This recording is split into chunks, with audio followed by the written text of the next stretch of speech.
Ladies and gentlemen, welcome back to Nutmegs and VAR. It's good to have you.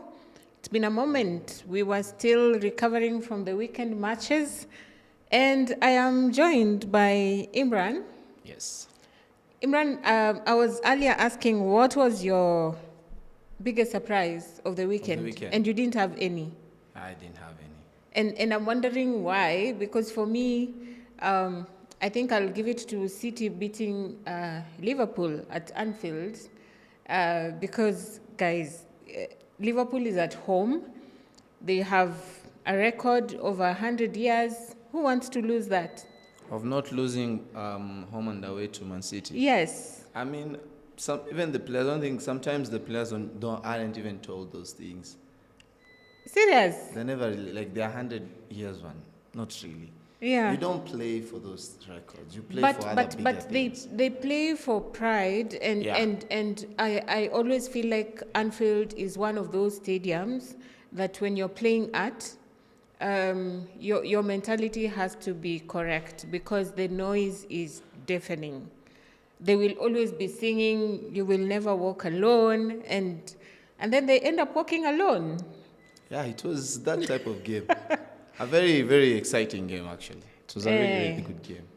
Yeah, especially the last minute and the drama. You saw the second pool, half of the game. Yeah. And then the guy who scores the beautiful free kick ends up with a red card. It was just drama from hero to villain. There was just so much going on. Yeah, but it was a really good game. Yeah. It epitomizes how wonderful the Premier League is. Yes. Yeah, it was a really good game, but Man City deservingly won. Yeah. Yeah, they deserve the win. They fought for it. Yeah, they fought for it. To the last they showed minute. why they are where they are, and they're fighting for the title with Arsenal. Yes. Yes. Okay. So I think just going back to Friday, Leeds played Nottingham Forest, which they won 3-1. What's your my opinion on that? I've always ranked Leeds, especially when they play at home. They're a really, really formidable side. Yes. They've played really well this whole season. They know exactly who they are. They've played well the whole season. Yeah, but they're sitting 16th on the log. For a team that everyone was predicting they are going to finish 19th, they're going to be going down, back to the championship. Because this is the team that just came up this season.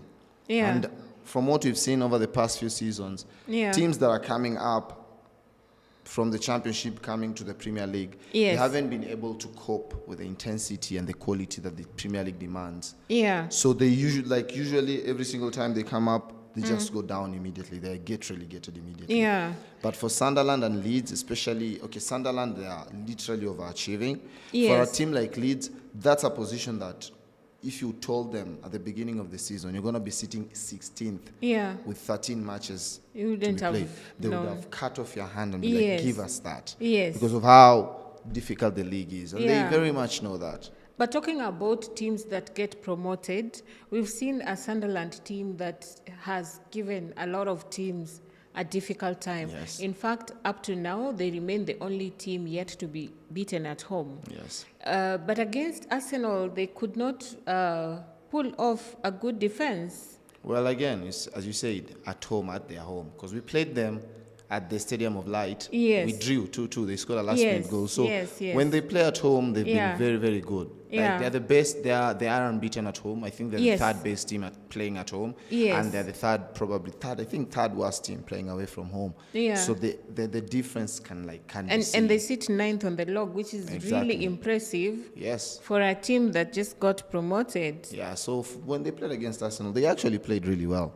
Okay. Yeah, but again, they were playing away from home against the league leaders, so it was bound to be difficult. Okay. Yeah, but yeah. Again, in your predictions for end of the season, you keep giving Villa the third position, but here they are drawing again with Bournemouth, dropping 2 more points. I updated. Do you think that is still going to be the case? I updated it.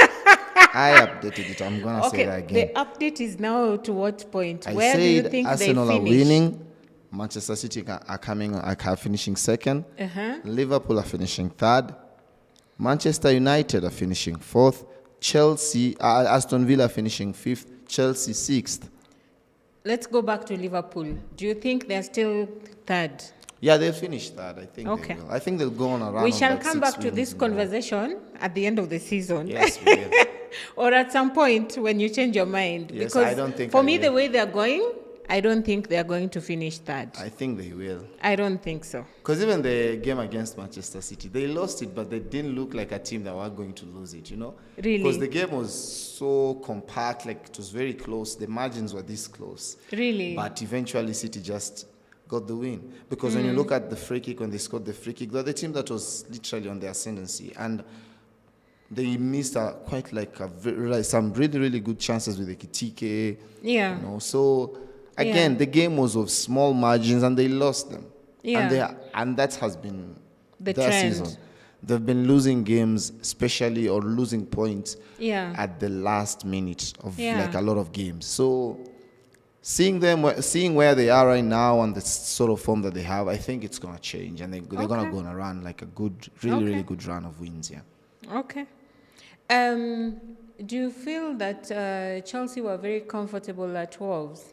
Of course, almost everyone has been comfortable playing Wolves. So are we saying that for sure Wolves is going down? They have 8 points. They know they're going down. Even them, they know they're going down.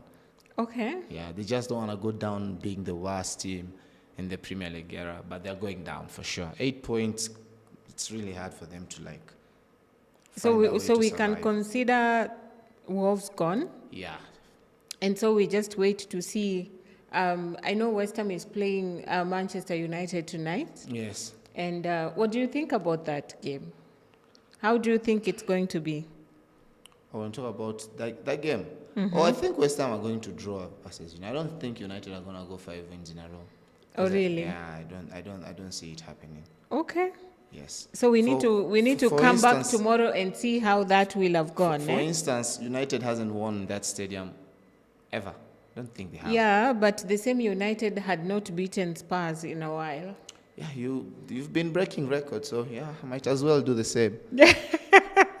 But I don't see that. I'm usually very scared, not scared, but precarious with teams that are trying to survive. Yeah. Like, they're playing for something. It's like they're playing for a cup. Yeah. You know, for United, they're not playing for a cup. They come at you. Yeah, they're not playing for, they know, like, okay, even if, like, I'm not saying they're going to be easy on West Ham. I'm not saying that. Yeah. But I'm saying the mentality going into that game. Yeah. Like, for West Ham, it's like, it's a do or die situation because they know where they are on the table. They're 18th. I hear you. Yeah. So the way those teams play, I'm like, I don't want to, like, play such teams at this point of the season. Yeah. Because they have they have the players to hurt you. They can surprise you. Yeah, they have the ability to survive, in the league because the points are still there to be won. Yeah. So, and they're also playing at home. Yeah. So they have every reason. Everything is to their advantage. In terms of like that mental, aspect of the game. Yeah. But at the end of the day, you have to translate that into, goals. Exactly, into the game. So we will see. We'll see how it's gonna pan out. But so they are coming in strong, having beaten Burnley 2-0. So maybe that's giving them a bit of confidence. But as I say, United is on the rise again, and I don't think they are going to be an easy team to beat for West Ham. Of course, United they're really good right now. I have to give them their flowers, although I don't like them, but I have to give them their flowers. Thank you very much. We will take them. Brentford beating Newcastle at home. What do you think has happened to Newcastle this season? I absolutely have no idea. Because this was a team that was dangerous. In fact, at home. Even this season, they started well. Difficult. They started well this season, and then all of a sudden, we don't know. I'd say injuries has also kind of played a part, but not really. Yeah. I mean, sometimes I think, as I said, there's some sort of fatigue from the players with the manager, like in terms of grasping the things that the demands that the manager is telling them. I think it's kind of like a bit exhausting for the players. Yes. So there's that fatigue that, players usually have when they have the same manager telling them the same thing. I think it's that, because I don't have any other explanation. Yeah. Because one thing about them is that over the few seasons that they've been performing, they've had a good record defensively. Yes. This season, not really. They've been conceding goals easily, left, right, and center. So, like, I'm trying to understand and peg like one singular problem that's affecting them, and I just can't find one. Wow. I think it's multiple problems that they're going through, and they just need to find a way to balance them all. Yeah. And we'll see. Okay. Anyhow, personally, I feel like he's a good manager. He's but I don't. As there's something you said offline, like where else is he gonna take them? Yes. Like. Yeah, so you feel like winning, there's nothing else he can do? So probably they need someone else with fresh ideas. Probably. Because for them, they have to start thinking about, okay, when are we going to start challenging? Honestly, like, because if it's finishing in the top 4 and going to the Champions League, they've been doing it for the past few seasons. If it's also like winning a cup, they won the Carabao Cup. So what else do they want? Like, of course, consistency in regards to like finishing in European positions. That's something that will be demanded by the fans now with everything that they have. But at the same time, you need to have like those bold moves. You need to make bold moves and targeting, and be like, okay, now we want to start challenging. Not necessarily win, but challenge. Because the more you challenge, the more you knock on the door, eventually it's going to open. So they need to start thinking about that. And I don't see them doing that with Eddie Howe, honestly, personally, because, I mean, what else is he going to do? Okay. Yeah. The early kickoff for Saturday was Manchester United hosting Spurs. What do you think about that match? I mean, that game was going to be a good game, honestly, before the red card. I'm not shocked the guy who got the red card got it. Yeah. He's always been very, out of... I don't even know, very indisciplined, basically, when it comes to Christian Romero. Yeah. He's very rough, and his challenges are literally not... Like, why was he doing that, basically? That's a good question. And for a captain... I mean, exactly. You kind of expect him to be leading by example. Yeah. And so this show is called Nutmegs and VAR. So the video assistant referee did not even call the center ref. I think they were just agreeing that's a red. So no need to look at it. It's again, and also when you have the reputation that he has, they won't even think twice when they start judging whatever action that you've made. Like reputation also plays a huge part in players being carded or not. Because for me, I'm like, he's been very vocal over the past few weeks in regards to like the mentality of the team, how they're getting supported by the but how are they supporting the coach, bringing in new players and things. He's been complaining. But for him to complain and being a captain and making such kind of mistakes at this point of the season is not really commendable, because he's not going to play against Newcastle, he's not going to play against Arsenal. Yes. And those games are crucial, because when you look at the position Spurs are in, they're very crucial. The position Spurs are in is not pretty. It's not good. If they lose 2 games in a row, they are in the relegation battle. Yeah, and that's going to be very strange. Exactly. And that's why I keep talking about it. It's not about having the best stadium, my friend. You win games on the pitch. You can have the best stadium, the most functioning kitchen. I know if Jagero was here, he would have gone berserk on me, but... it is what it is. Now, it's part of just, when you talk about having a good stadium, sometimes it's more than just football, because having a good stadium generates, more income. Because for Spurs, is that now they're hosting games, they're hosting events and multiple things that's beyond football. Yes. So I think those are the reasons why also, having a good stadium, it helps. Like, you look at Real Madrid. Yeah. They're the team that generates the most amount of money in the world. Yeah. But when you look at how they generate such kind of amounts, it's through having a modern stadium that can host different sort of games. It can host or even different functions that are not necessarily about football related. Yeah. I remember once, I think it was a few years back, a company that I know globally took all their salespeople to Banabo to go and learn the winning mentality.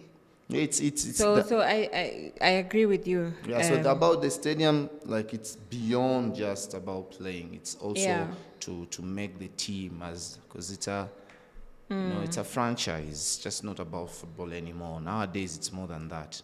Okay. So when you talk about now, start talking about Manchester United's stadium leaking, it's because of the prestige that, like, we all know how big of a team United is. Yeah. Globally, top 3. And no one is going to argue about that.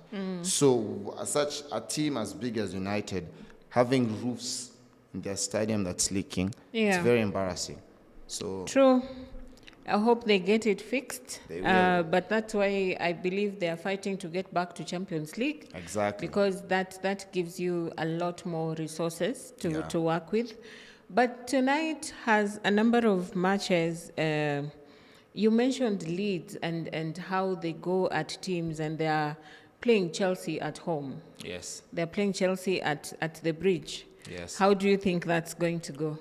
I think there's going to be another win for Chelsea and their manager, who'd have won, I think, 5 games on since he came in as a manager in the Premier League. I think it's going to be 5 games. Including the one for FA, yeah. Yeah, I think so. Yeah, Leeds play, but it's not going to be an easy game because Leeds actually beat Chelsea in the first leg, like a 4 or something. Yeah. Yeah, they won against Chelsea pretty handily. So today, I think Chelsea will revenge. They will win. But it won't be an easy game. Yeah, on 3rd of December, Leeds beat Chelsea 3-1. Exactly. But that was before the current coach. Of course. Because I think that makes a difference. We can't ignore the fact that the 2 coaches that have come for both Chelsea and United have made a difference. For me, one thing I'd say, Maresca is still a better coach. Still a better coach for Chelsea. Really? Yeah. Okay. Yeah. Personally, Why? He is still a better coach. Why? Easy. Why would you say so? The reason why they sacked Maresca wasn't because of the results, like on Pina. It was because of other aspects in the team. Okay. Chelsea is being run by people who don't really understand football. Is that why they fire coaches? I think they fire someone every season. That has always been their thing. But in real sense, like, if you ask any Chelsea fan, in all honesty, I'd be shocked if they tell me Rosenio is better than Enzo Maresca. Okay. I don't see it. I've watched how they play. Yeah. With Maresca and with Rosenio, not a big difference. Okay. Rosenio, I mean, he's coming up. Yeah. But for someone like Maresca, is growing with the team. He had been given a team that was quite young. Yes. He's been growing with them. Yes. A little bit of patience, and Yeah. you will see the manager grow with the players and the chemistry and everything. The understanding was always gonna was gonna be different. First, because when you look at the reasons why he was sacked, it's because of him complaining about the lack of support he's getting from the people ahead, like, the CEOs and all that, because they weren't buying the right players, because they kept on bringing players who are young who aren't going to be able to improve the team. Yeah. So do you feel like sometimes good coaches struggle with managing the relations with, like, the board and the club owners? Definitely. Yeah. Because you need to have a smooth transition from the board to the manager to the players. Yeah. And if there's a crack somewhere, then there will always be a crack. And the players always take advantage of that. Exactly. Yeah. Because now, if something is going wrong and they identify the fact that the manager has a problem with people upstairs, yes, they will definitely now even go around the manager and just go talk to, about something. So, like, for every successful team right now, you'll see there's a smooth transition from the board to the manager and to the players. Yeah. And that's really necessary. And that was something that made Enzo Maresca not stay at Chelsea. So, for me, it's different. Because when you look at, like you said, for the both teams, like Chelsea and Man United, for Man United, it was different. Yeah. Because for Man United wasn't like, they were playing a different system. There were players who are underperforming. Yes. When that manager was there. But now the manager is sacked. Yeah. You see a different system. Yes. You see a team that's performing. Yeah. Everything is just going well. Because like, you look at the players that are now playing better than how they played when Ruben Amorim was there. Yeah, and sometimes you wonder, this is the same player. Of course, for some, we have to ask questions because like Amorim telling us that Kobe Mino cannot play on the same pitch with Bruno Fernandes. He said that because of his system. He's playing with 2 midfielders. But Carrick is not playing with 2 midfielders. He's playing with 3. So for the holes that... He played with 3. Yeah, that's the thing. No, he played with 3. No. He used to play 3-5-3. He used to play 3-4-3. So the 2 midfielders were Casemiro and Bruno. Yeah, but you see, for me, that's the other challenge. Because, and I remember at some point, Ahmad was even playing as a fullback. So you literally play everyone out of position and you expect to win games. But you see, the thing is, his playing style, and he's not, you see, when Conte came to the Premier League and started playing with 3 defenders, 5 midfielders, or 4 midfielders, and then 3 attackers, it was a very defensive type of 3 at the back. Yeah. But the Amorim one was different, because even when he was succeeding at Sporting Lisbon, the player who was playing as a right wing back and left wing back, they were attacking players like wingers. But playing them there would allow the players who are playing ahead of them to always tack inside, and then those ones, like let's say Ahmad, because in as much as Ahmad was being put as a defender, he wasn't playing that. He used to be quite high, and then Belmo would come inside. So personally, what I used to say about him was that he didn't have the right personnel for his style of play. Yeah, but he needed players, different players. But if you reckon that, would you still insist on this plan, which you do not have the correct players to deliver? That's the thing. That was the problem. Everton is hosting Bournemouth. I feel like Everton at home usually is a threat. They are. They are. There's a confidence, and I think they have a good keeper in Pickford. He plays quite well. But the head-to-head, the last 5 matches, Bournemouth have won 4, and Everton have only won 1. That's the thing. And I think this game today, it's probably because, have you seen where Everton are? Yes. They are literally close to Liverpool this season. They're 8th, and Bournemouth are 11th. Yes, and they're close to Liverpool this season. Yeah, Liverpool is 6th. So only Brentford is in between them.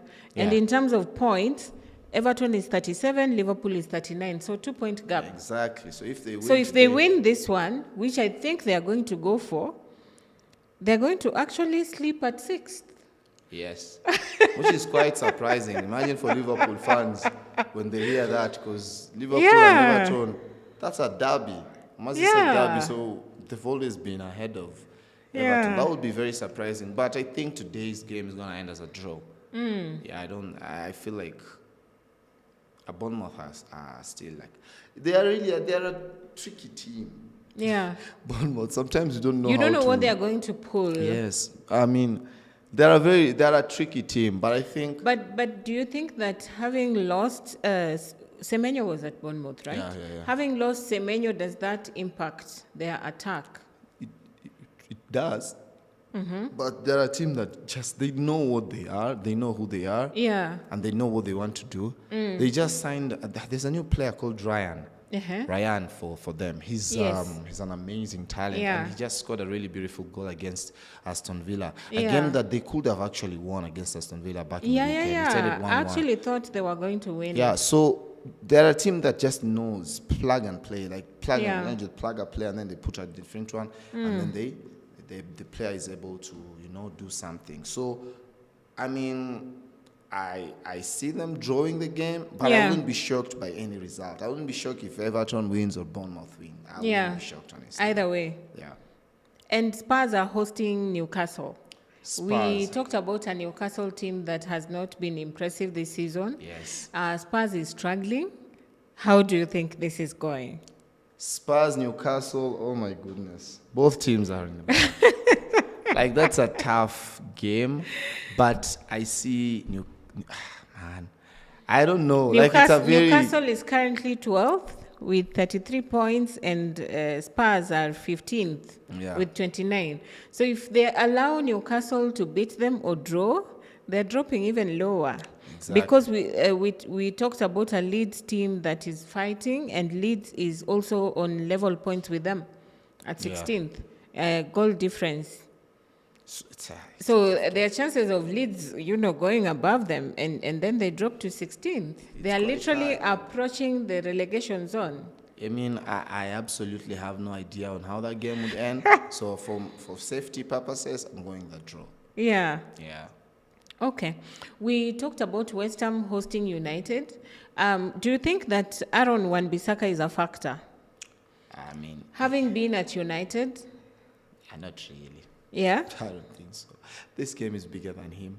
But he's going to play a huge role in West. If West Ham wins, he's going to be one of the reasons why. Because he's given some assists. He's that fullback that wakupanda na kushuka.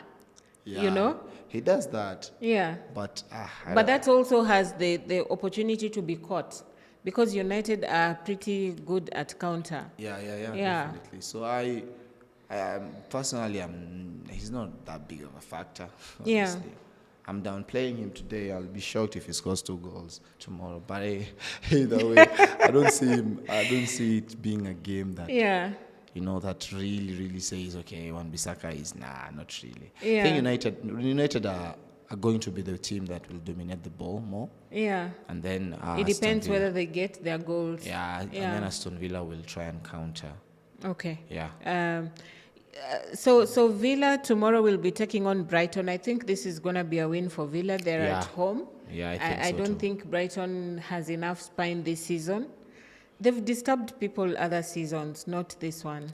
Yeah, but they're in a good position in the league, though. Yeah? They're in a good position in the league, so it's because they are 14th.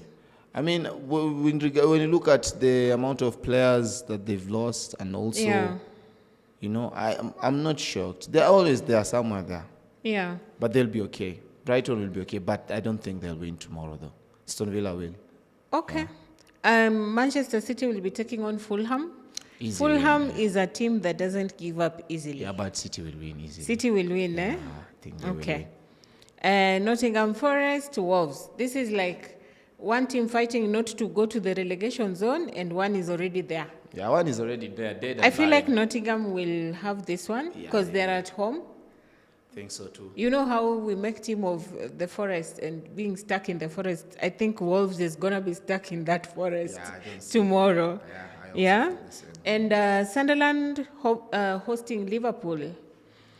I feel like Liverpool is going to drop some more points tomorrow. I see Sunderland losing their first game at home. Really? Yes. This is interesting. Yes, I see them losing the first game at home. Really interesting. I'm looking forward to seeing how that will turn out. And then we have on Thursday, Brentford taking on Arsenal. I will give you the chance to give us the prediction for this one. Oh, Arsenal. Easy. It's ending. Easy. It's going to be a 3-0 win. Wow. Yes. Okay. Interesting. So I think we have a midweek that is packed. Yes. And it's right now, you sleep and you wake up and the table has shifted. It's that close, yeah. It is. It's very close because a lot of teams are either level on points or just a 2 gap. Let's see how this goes. As we always say, kila mtu ashinde game zake. Yeah, everyone just do your jobs. Me here as an Arsenal fan, I'm not gonna say I need favor. I don't need anyone's favor. I'm gonna work. If I'm gonna win the league, it's because I'm the best team and I worked for it. No one helped me with anything. I don't need anyone's help. All right. I've always needed people's help and they've been letting me down, disappointed me. Okay. So we've decided we don't care about other people. It's about us. If we do our job and win games, we will win the league. Okay. Simple as that. There you have it, ladies and gentlemen. Let us know your predictions for all this game. It's a power-packed midweek match week, and so we want to wait and see where we will end up. by the end of this match week. See you on the next one. Thank you for watching. Nutmegs and VR. Yeah.